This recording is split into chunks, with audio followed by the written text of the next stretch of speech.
Hello students, in the last class we discussed about the Coulomb's law and the various factors on which Coulomb's law depends. That is magnitude of charge and distance between them, and one more important factor, that is the medium. So in the last class we discussed this part only, that is F is equal to K Q1 Q2 by R square, and we have solved some numerical problems. Now question arises, if the question is not in one dimension but it is in either two dimension or three dimension, then how to solve the Coulomb's law?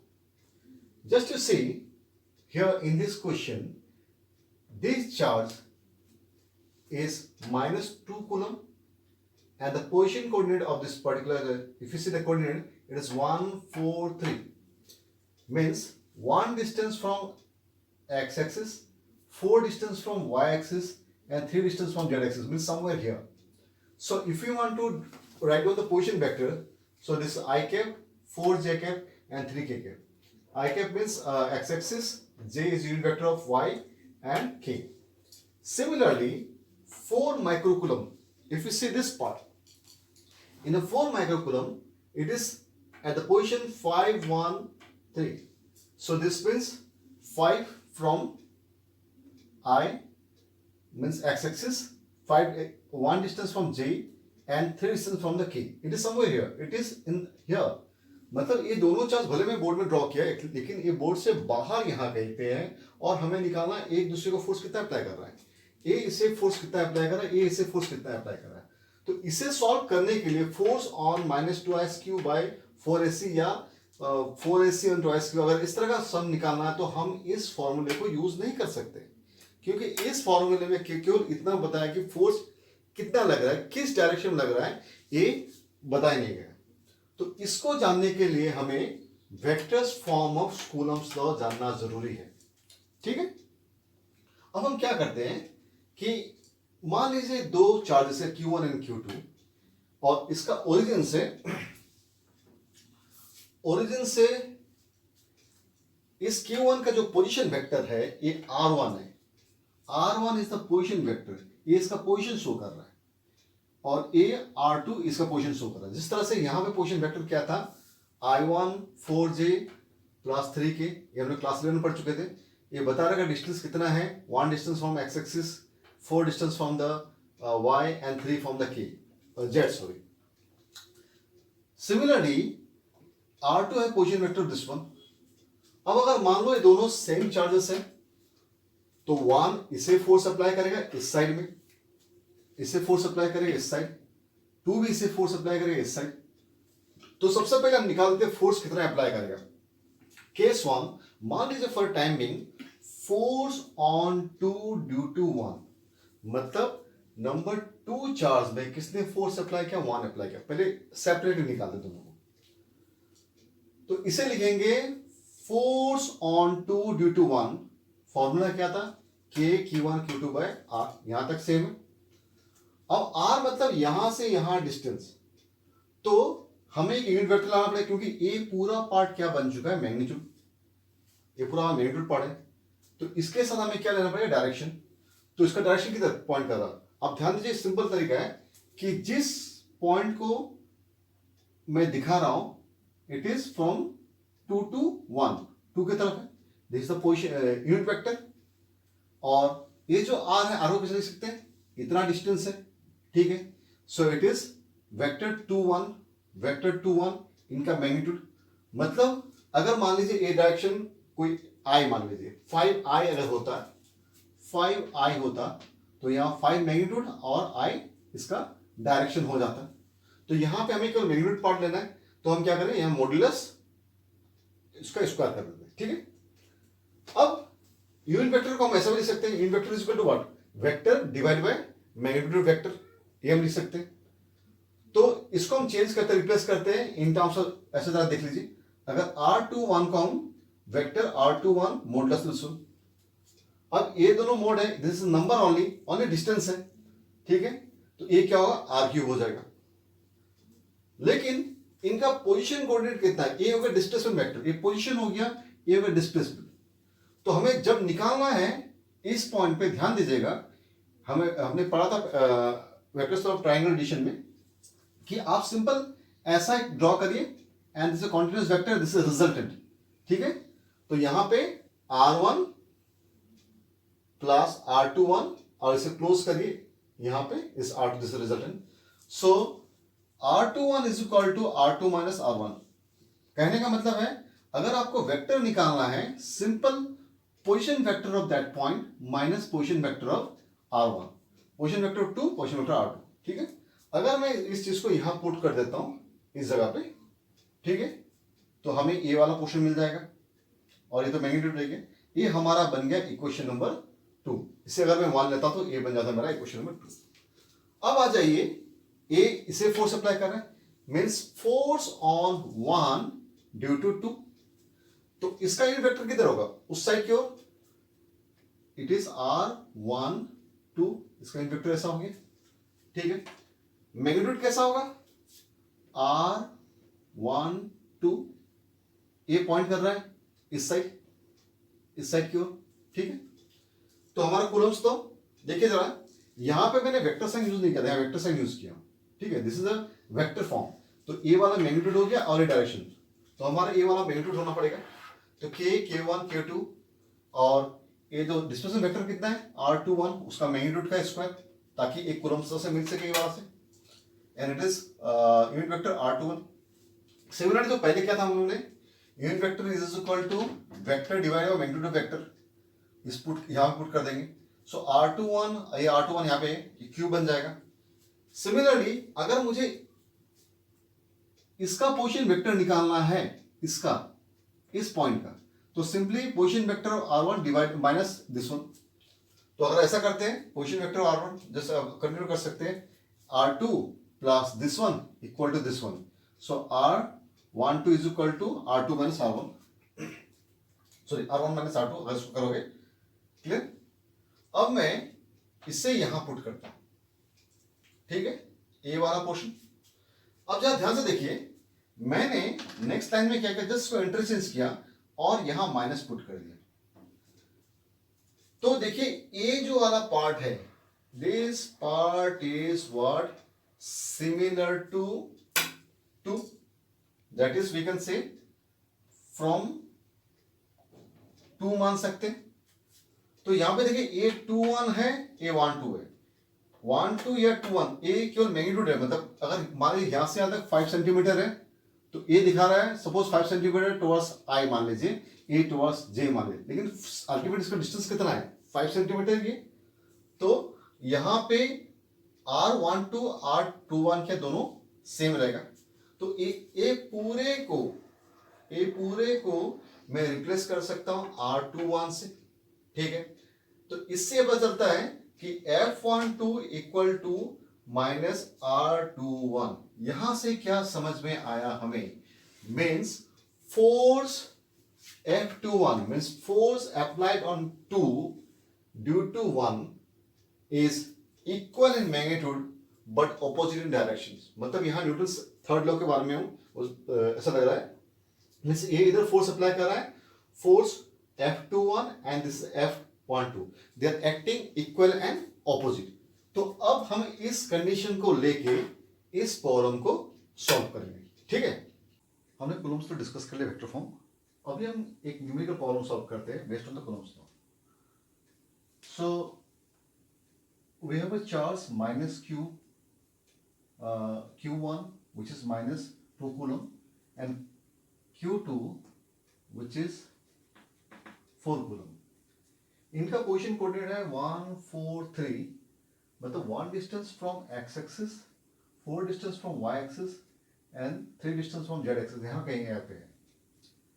इसका हो गया 5 distance from x axis, 1 distance from the y axis and 3 distance from z axis, मतलब ये दोनों air कहीं पे हैं और दोनों एक दूसरे को फोर्स अप्लाई कर रहे हैं, ठीक है। तो अब हमें निकालना है force on -2 due to 4 coulomb. It's our case 1। हमें इसमें फोर्स कितना अप्लाई करें इसे निकालना है। तो इसका पोजीशन कोऑर्डिनेट कितना हो गया, I distance from x axis 4j from y axis and plus 3k from z axis. इसका पोजीशन कोऑर्डिनेट्स कितना होगा? 5i plus j and plus 3k.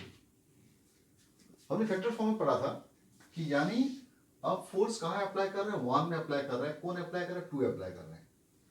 तो फोर्स ऑन 1 ड्यू टू 2, ठीक है, ये वेक्टर फॉर्म है. तो k q1 q2 by r in square normally, ये हमारा मैग्नीट्यूड पार्ट है. लेकिन जैसे वेक्टर देंगे हम, यूनिट वेक्टर आ जाएगा. तो यूनिट वेक्टर किधर पॉइंट कर रहा है? इस साइड. जहां पॉइंट कर रहा है, जिसको फोर्स अप्लाई कर रहा है वहीं पे देखिएगा. So it is this side. So r12 r12, ठीक है. यूनिट वेक्टर ऐसा कैप लगा देंगे. इसका डिस्प्लेसमेंट वेक्टर कितना होगा? इधर फोर्स अप्लाई कर रहे हैं r12, so it is r12. This is a displacement vector. लेकिन हमारा भी यहाँ पे मैग्नीट्यूड पार्ट था, तो इसे मॉडुलस करके हम इसे स्क्वायर कर देंगे, ठीक है. हमें ये पता है कि unit vector is equal to vector and magnitude vector.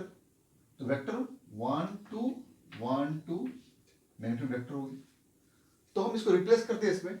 अगर you put this part f12 k q1 q2, इसके जगह पर अगर मैं रिप्लेस करता हूं इसको r12 whole square r12 and r displacement vector.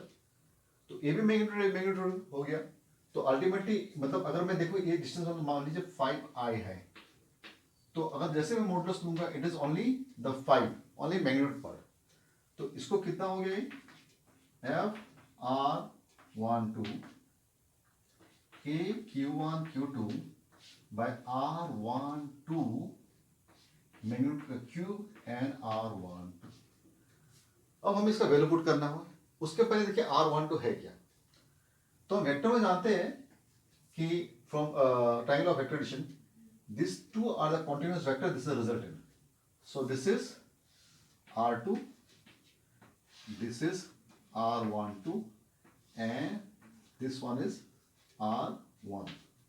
So this plus this r12 equal to r2 plus this equal to r1, and r12 is equal to r1 minus r2. Simply से कैसे याद रखें? जहां force निकालना है, okay, उसका position vector, और जहां से जा रहा है इनिशियल पॉइंट उसका पोजीशन वेक्टर से माइनस कर दीजिए. सो ये r1 में इसका पोजीशन वेक्टर ये है और इससे माइनस कर दी this part. So will get this part.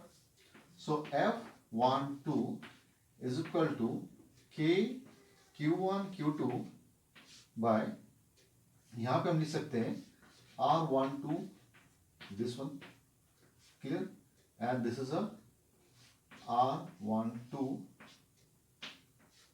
q.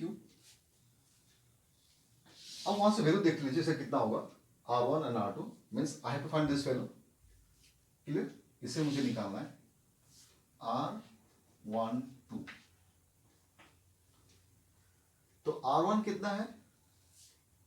r1 है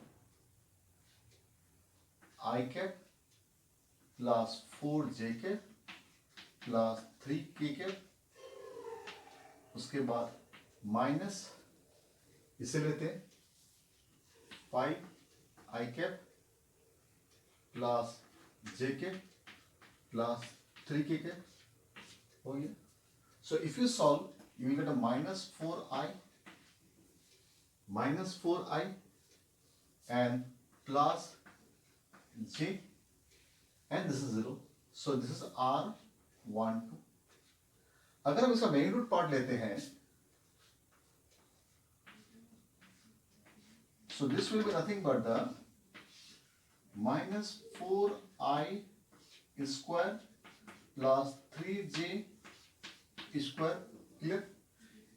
इसे पता है एक ऐसा एक्ट है, देखिए माइनस आई मतलब -4i मतलब इस साइड -4i, और ये हो गया +3j।